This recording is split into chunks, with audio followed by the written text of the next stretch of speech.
మూడవ అధ్యాయము.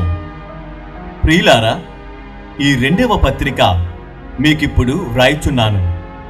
పరిశుద్ధ ప్రవక్తల చేత పూర్వమందు పలుకబడిన మాటలను ప్రభువైన రక్షకుడు మీ అపోస్తలుల ద్వారా ఇచ్చిన ఆజ్ఞను మీరు జ్ఞాపకము చేసుకొనవలెనను విషయమును మీకు జ్ఞాపకము చేసి నిర్మలమైన మీ మనస్సులను రేపుచున్నాను. అంత్య దినములలో అపహాసకులు అపహసించుచూ వచ్చి తమ స్వకీయ దురాశల చొప్పున నడుచుకొనుచు ఆయన రాకడను గూర్చిన వాగ్దానమేమాయెను? పితరులు నిద్రించినది మొదలుకొని సమస్తమును సృష్టి ఆరంభముననున్నట్టే నిలిచియున్నదే అని చెప్పుదురని మొదట మీరు తెలుసుకొనవలెను. ఏలయనగా పూర్వము నుండి ఆకాశముండెననియు నీళ్లలో నుండియు నీళ్ల వలనను సమకూర్చబడిన భూమియు దేవుని వాక్యము వలన కలిగిననియు వారు బుద్ధిపూర్వకముగా మరతురు. ఆ నీళ్ల వలన అప్పుడున్న లోకము నీటి వరదలో మునిగి నశించెను. అయితే ఇప్పుడున్న ఆకాశమును భూమియు భక్తిహీనుల తీర్పును నాశనమును జరుగు దినము వరకు అగ్ని కొరకు నిలువ చేయబడినవై అదే వాక్యము వలన భద్రము చేయబడి ఉన్నవి. ప్రియులారా, ఒక సంగతి మరచిపోకుడి. ఏమనగా ప్రభువు దృష్టికి ఒక దినము 1000 సంవత్సరముల వలెను, 1000 సంవత్సరములు ఒక దినము వలెను ఉన్నవి.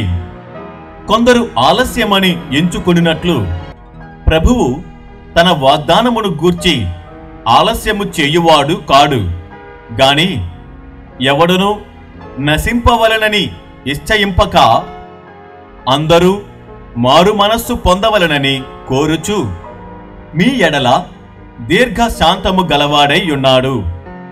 అయితే ప్రభువు దినము దొంగ వచ్చినట్లు వచ్చును.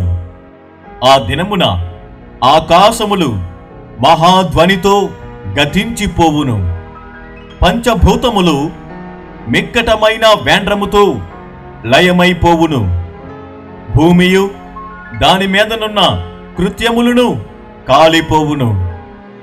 ఇవన్నీయు ఇట్లు లయమైపోవునవి గనుక ఆకాశములు రవులుకొని లయమైపోవునట్టియు పంచభూతములు మహావేండ్రముతో కరిగిపోవునట్టియు దేవుని దినపు రాకడ కొరకు కనిపెట్టుచు దానిని ఆశతో అపేక్షించుచు మీరు పరిశుద్ధమైన ప్రవర్తనతోనూ భక్తితోనూ ఎంతో జాగ్రత్త గలవారై ఉండవలెను. అయినను మనమాయన వాగ్దానమును బట్టి క్రొత్త ఆకాశముల కొరకును క్రొత్త భూమి కొరకును కనిపెట్టుచున్నాము. వాటి యందు నీతి నివసించును. ప్రియులారా, వీటి కొరకు మీరు కనిపెట్టువారు గనుక శాంతము గలవారై ఆయన దృష్టికి నిష్కళంకులుగాను నిందారహితులుగాను కనబడినట్లు జాగ్రత్త పడుడి. మరియు మన ప్రభువు యొక్క దీర్ఘశాంతము రక్షణార్థమైనదని ఎంచుకునుడి. అలాగు మన ప్రియ సహోదరుడైన పౌలు కూడా తనకు అనుగ్రహింపబడిన జ్ఞానము చొప్పున మీకు వ్రాసియున్నాడు. వీటిని గూర్చి తన పత్రికలన్నిటిలోనూ బోధించుచున్నాడు. అయితే వాటిలో కొన్ని సంగతులు గ్రహించుటకు కష్టమైనవి. వీటిని విద్యా విహీనులను అస్థిరులైన వారును తక్కిన లేఖనములను అపార్థము చేసినట్లు తమ స్వకీయ నాశనమునకు అపార్థము చేయుదురు. ప్రియులారా, మీరు ఈ సంగతులు ముందుగా తెలుసుకొనియున్నారు గనుక మీరు నీతి విరోధుల తప్పు బోధ వలన తొలగింపబడి మీకు కలిగిన స్థిర మనస్సును విడిచి పడిపోకుండా కాచుకొనియుండుడి.